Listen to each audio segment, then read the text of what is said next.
各位網友，大家好啊！玩書走天涯，又和大家見面了啊。有段時間玩書沒露面啊，因為最近這個和家人啊到東南亞啊坐郵輪玩了一圈，後來又到北歐去了一圈，所以呢有段時間沒做視頻。那麼今天這個視頻呢，跟大家分享一下玩書的這個從0到100萬美金的這個艱難過程啊。剛剛發生一些大事兒，就是上周五啊，美股又大跌了啊。那美股大跌呢，玩書的反應呢，這個有時候就不一致啊。那麼這次我的反應呢，我覺得這大跌很正常啊。美股的長流不變，但是 AI 的泡沫隨時可破這個經濟上一旦出現衰退的跡象，那麼川普也沒辦法，對吧？那麼大家一定看到最後，玩書有個驚人的發現啊，就是關於這場 AI 的泡沫到底是不是泡沫，到底會不會破啊？玩書有自己的這個獨特的觀點跟大家分享一下啊，希望大家看到最後玩書的驚人發現啊。那麼呢，關於這次這個上周五的這個大盤的下跌啊，美股啊，據說這個蒸發了1.5萬億的市值啊。到底 AI 有沒有泡沫呢？我們看一組數據，就是說這是科技巨頭在它構建 AI 的過程中，目前的資金已經捉襟見肘，而這幾家大公司他們在掩蓋這個事實的手段啊，可以說是這個登峰造極啊。比方說債券融資啊，各種方法。我們首先看看這幾家大的吧，就是谷歌、亞馬遜、微軟還有 Meta 這4家公司今年在 AI 基礎設施上的總投入已經高達7000億美元。7000億美元是什麼概念呢？大家一說出來上萬億的市值啊。那麼這個數字呢，實際上消耗了這4家它的總營運現金的94%，就是賺的錢它就全要投出去啊。當然利潤它折算有一定時間，对吧？那麼這些人類歷史上最富有的公司，如今已經幾乎是彈盡糧絕了。但是他們非但沒有放慢腳步，反而試圖通過一場自2008年以來規模最大的金融運作來掩蓋這一困境。比方說，谷歌剛剛出售了800億美元的股票，籌集 AI 的基礎設施建設。這個巴菲特的這個好像叫阿貝爾的這個伯克希爾100億投進去，是吧？當然，這個價格希望是在360美元以下。記得上一次谷歌需要這個出售股票的時候呢，那時候 YouTube 還沒誕生。玩書的 YouTube 根本是不知道在哪裡，是吧？當年這個桑達爾皮查他坦言，讓他徹夜這個難眠的問題就是算力那麼谷歌這家每年能夠創造1000億美元廣告收入的公司，剛剛告訴華爾街，這點錢不夠用了。為什麼不夠用？投入太大了。我們再看看這個亞馬遜的自由現金流，預計也在今年首次轉為負值自由現金流 FCF 是我們判斷一家公司到底能不能正常運营的很重要指標。另外呢，摩根斯坦利預計缺口高達170億美元，而美國銀行預測 Meta 的這個亞馬遜的缺口高達280億美元。那麼這家全球最賺錢的這個物流巨頭，即將面臨燒錢的速度超過了造血的速度的局面他們已經悄然向这個美國證券交易委員會提交文件，暗示可能需要通過舉債和增發股票來籌集更多的資金，就像谷歌一樣，以維持这個目前的建設。那麼我們就不再往下講，就這4大这個超大規模的雲服務商目前都通過發行數千億美元的債券來維持 AI 的基礎設施的投入。要知道，他們到目前為止是人類歷史上現金流最充裕的公司。如今呢，卻為了建設一項尚未被證明能產生足夠收入以覆蓋成本的基礎設施，就是這個閉環能不能走通，玩叔打個問號。並不是說 AI 沒有科技，沒有先進性，肯定有，毫無疑問。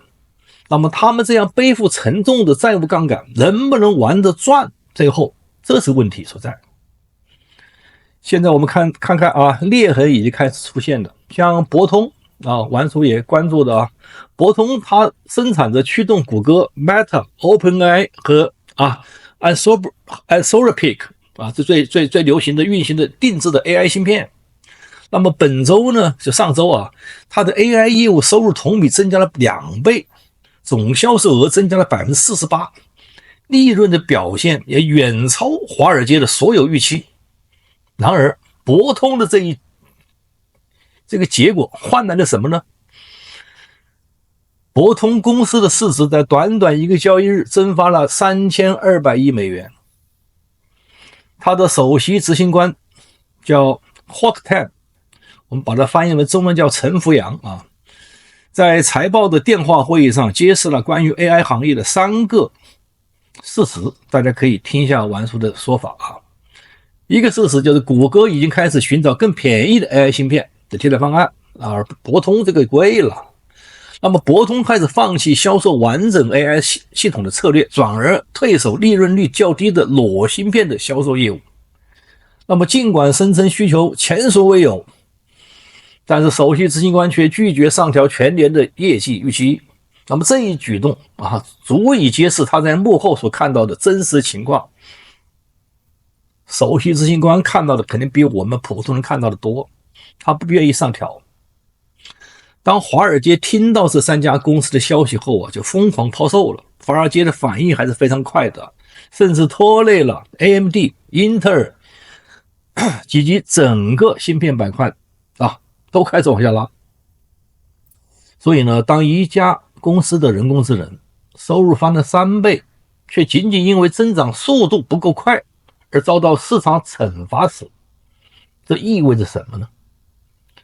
這意味着市場的預期已經完全脫離了現實，甚至高得離譜。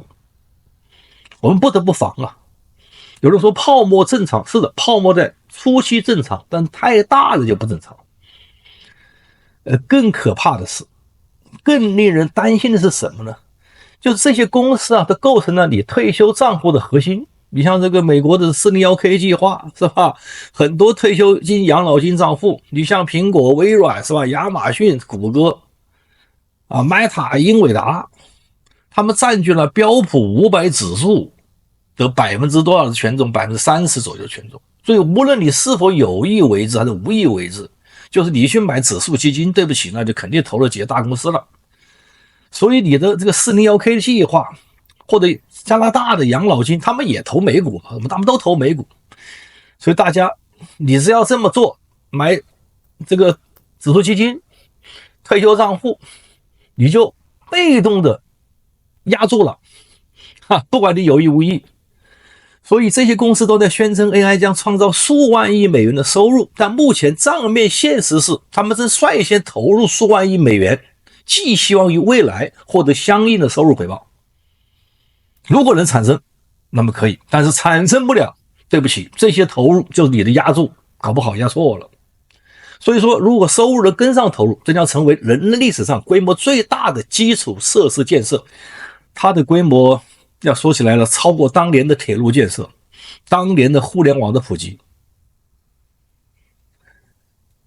大家想過一個問題沒有？如果這些收入無法兌現，就是沒有實現那麼高的回報，那麼這些佔據了美國股市1/3權重的巨頭，他們將因過度的利用資產負債表而引發自2000年以來最大規模的資產減記。你投入回不了，你要折舊啊，你要減記啊，並且這一次呢，和當年互聯網泡沫破裂時不同。因為這一次他身處泡沫中心的並非是一些毫無營收的初創企業，像當年什麼網景企業，你初創，你破了就破了。而這些目前處於這個風暴中心的泡沫中心的，是支撐全球經濟的支柱型巨頭。所以這就有點可怕了啊。那不管怎麼說呢，玩書呢，這個目前呢，我的倉位啊，这個你看我的谷歌出貨了 ，BRK 也出了啊 ，UNH 也出了啊，联合健康保險，包括我的这個叫什麼洛克希德馬丁也出了。為什麼出呢？一方面有點看高，因為我當年買谷歌我是140、150買，你現在300多，你的現金流能不能支撐呢？對不對？那麼我還除了還有一個目的，就是我這個重倉的這個在低位啊拉了 Adobe。大家知道 Adobe 这公司呢是一個大家擔心它嘛，擔心現在市盈率是10倍左右了，對吧？曾經也是這個2000億市值的公司，現在搞到1000億了，對吧？這下了一半啊，這2年下了一半。這軟件股是不是錯殺？我們現在賭這玩書賭的是錯殺。所以 AI 的泡沫我還是喜歡看到，為什麼呢？它一旦破了，那我說明我這個 Adobe 活了，那麼 Sora 不是下架了嗎？他們都不下架，那說明 Adobe 真可能被殲滅了，被取代了。但是玩書呢是一個做軟件的，我深刻理解軟件行業，軟件就是一個工具，別看它這幾個大模型叫的凶，就是一個工具，不是模型嗎？語言模型嗎？還不是什麼這個是推理模型嘛？有點推理功能，主要是語言模型。那麼語言模型它能否取代 Adobe 的創新呢？創意呢？尤其在創意產業，對吧？所以玩書認為 Adobe 不會被取代，是因為它它創意產業它可以融入 AI， 就是把 AI 做工具融入。就像玩書，原來玩書說的時候，我現在做油管視頻，我用剪映，用 Canvas 也用，就是 Adobe 的这個對手啊 ，Canvas 比較簡單我用，複雜的我不會用，太複雜了，這個臉你搞啥呢？但是現在由於這個 AI 起來之後，那麼 Adobe 也把 AI 集成到它的系統中間去了，那玩書就可以用 Adobe 了，一句話就可以生成圖像視頻了，對不對？這個是對我來用，所以未來 Adobe 它應該是市場擴大。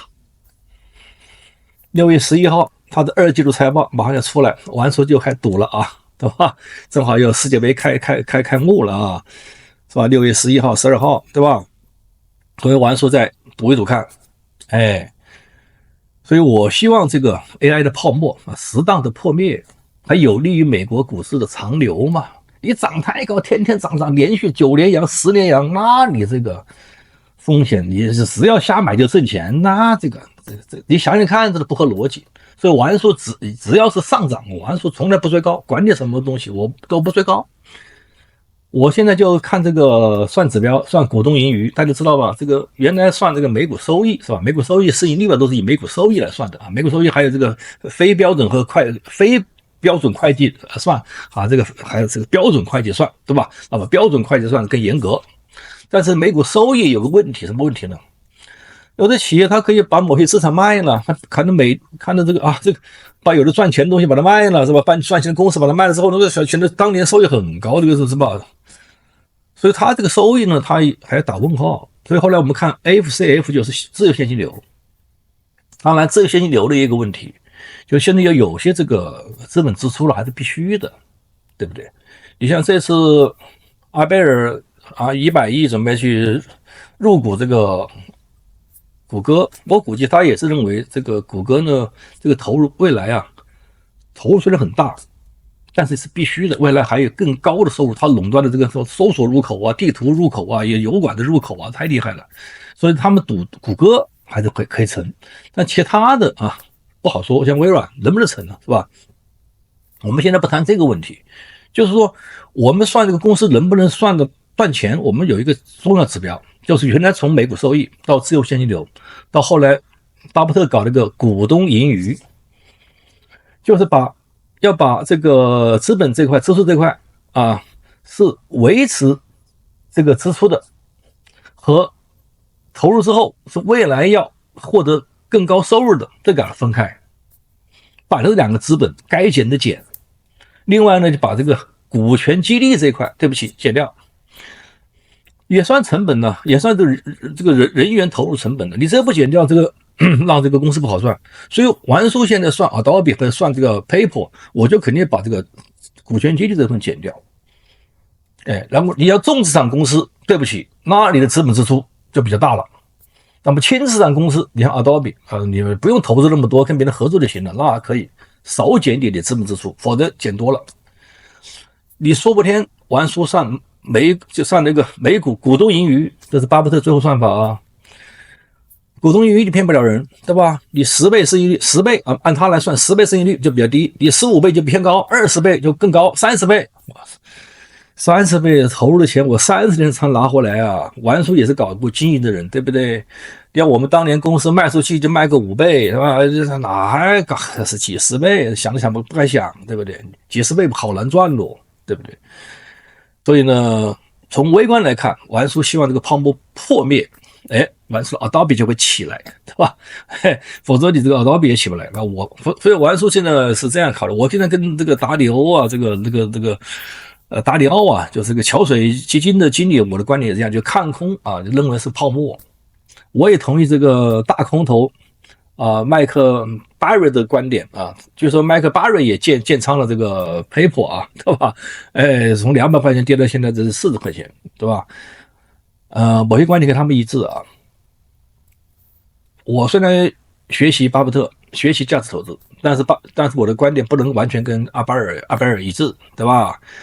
對谷歌我們的看法也，你這高了我不會考慮進，對吧？你現在谷歌起碼跌到350以下，是吧？350以下還是考慮啊。你要现金流還可以，是吧？你不现金不行，很難還觀察，對吧？你像有的網友問我還說這個叫什麼？洛克希德馬丁 LMT 什麼價進？完說那起碼500以下，因為我算了半天，它就值500塊錢左右，500到550，它的這是價值。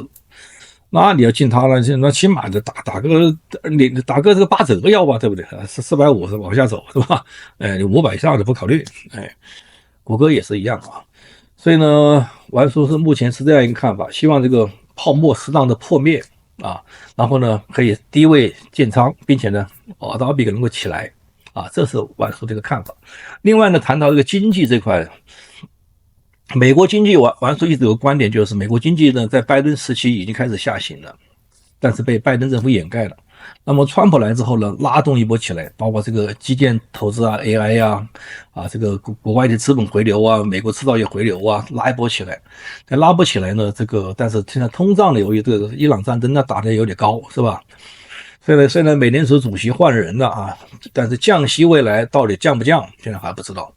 我認為降息是對的，為什麼？因為降息能夠刺激經濟，否則這個大公司那麼高的利息負擔，那現金流更難受了，對吧？所以呢，美國經濟還有待觀察，但是加拿大經濟玩書是看到了大家也可能網上看到了吧？7大什麼 G7 裡面工業體裡面就是加拿大是衰退玩書看的一個現象，跟大家分析一下為什麼是衰退。玩書在這個多倫多樣街住着，樣街有個叫 Queen 就是皇后州。一個中餐廳，皇后州，經常去吃一吃喝一喝每次路過皇后州，尤其到中午，人滿為患，1樓是滿的，要去到下到2樓。但是這次玩書從國外回來，看到什麼場景？禮拜5的黃金時段，皇后州這個店就是標準層1層樓，只有一半的座位是滿的，是有人的，其他的是空的。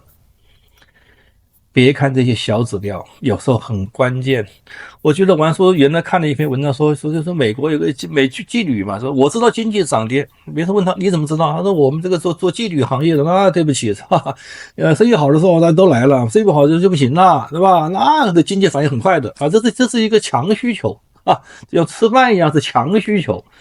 所以呢，我對這個加拿大的經濟我是不看好對美國經濟呢，我們還有待觀察，希望這個美聯儲降息能夠再拉一波起來美國牛市能夠持續，我也希望牛市持續，別牛市不行了，嘁哩咔嚓全跌下去了跌個50-60%了，也玩說也難受，那這個實現這個100萬這個美元的夢想呢，是更遠了所以呢，我希望 AI 泡沫適當破裂但是呢，美股長流這個趨勢保持不變以上觀點講的不對的地方，請大家和玩書互動打在屏幕下方，謝謝大家。